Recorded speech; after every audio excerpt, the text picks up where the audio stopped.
Florida's medical marijuana industry is a boon to the businesses that score coveted state licenses, but there is a glaring disparity in the number of those awarded to African American businesses. And one of the laws taking effect this weekend was amended to change exactly that. Senator Tracie Davis, Democrat from Jacksonville, was one of the lawmakers involved with that and is right here with us via Zoom. Senator Davis, great to see you. Same here, same here. I'm great to be here. So this law that the governor signed on Monday was about expanding telemedicine for medical marijuana patients, but this amendment vaulted this up into the big news category, hence you're here with us. Explain how that amendment and the context of it is in this law now. So that amendment was a lot of behind the scenes conversation, and Aren't they all? because all of it happened like in the last 3 days of session. It was really an exciting session because we saw that coming to life. But I have a constituent here in Jacksonville, and her grandmother is actually an original applicant, and she's a Pigford, and she's actually 100 years old.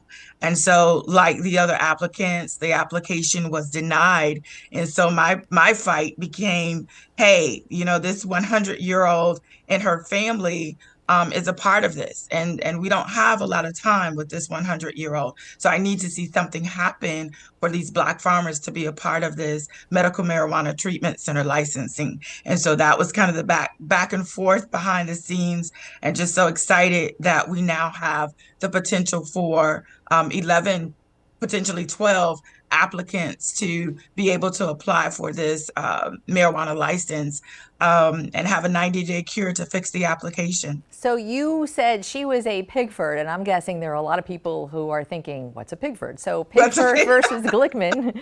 Pigford versus Glitman, what was that, 25 years ago, the federal case that was settled, alleging that there was racial discrimination in the USDA. And so how does that case apply to this now new law and potentially a dozen Black farmers getting this medical marijuana license? What's the connection there? So thank you for saying that. This was an offset of a discrimination lawsuit with the USDA some 20 years ago. And so they identified a class of people that are called the Pigford Black farmers from the Pigford versus Glitman lawsuit. And so fast forward, here we are.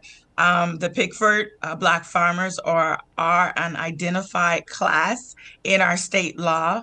And so they are granted one medical marijuana treatment center license in our state law. The law our governor just signed on Monday is now allowing for the last Pigford round of applicants, which were 12, to now be able to cure their deficiencies within a 90-day window to be able to receive a license from the Department of Health. When Florida voters approved medical marijuana, what was it, 2016? Yes. Yes. The licenses that were dispensed in the year after, as the structure of the industry was being framed out, why weren't any of the licensees Black Floridians? Why? Wow, this is vertical integration here in Florida. So it is a very, very expensive mode of being a part of this medical marijuana industry. A person has to be able to provide or pay for or produce marijuana from what the structure is called seed to sell. And that is a very expensive way to do business. And most of our, honestly, African American people cannot afford to do business like that. We don't have the funding.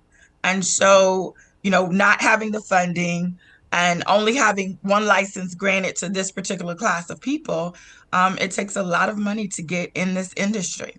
But yet with this law being in place, we now have that opportunity.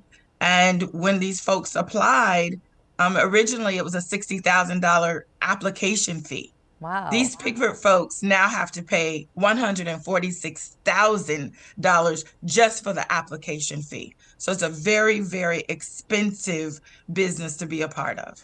And do they now have, aside from that whopping application fee, do they have the resources to build that seed to sale vertical business you're talking about? And so and yes, the answer to that is yes. Believe it or not, some of them that was probably that was a deficiency according to the Department of Health in a number of the applications.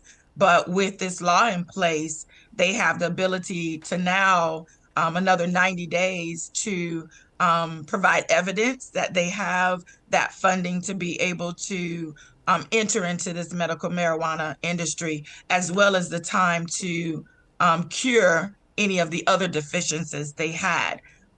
This is a need to, simply right or wrong.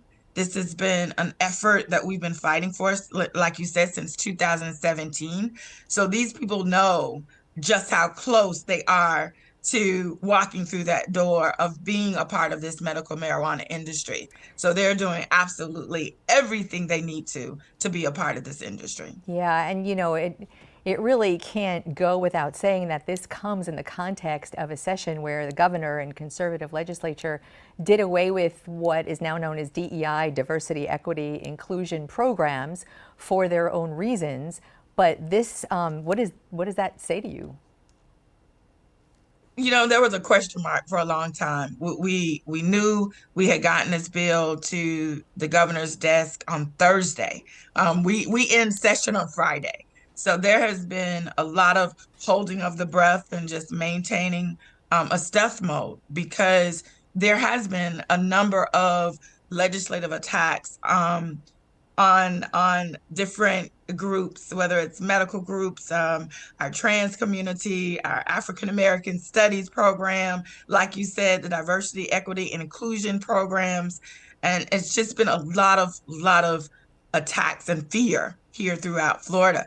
So to have the governor actually sign this bill on Monday was a true surprise and pleasure for us all. But we still have work to do.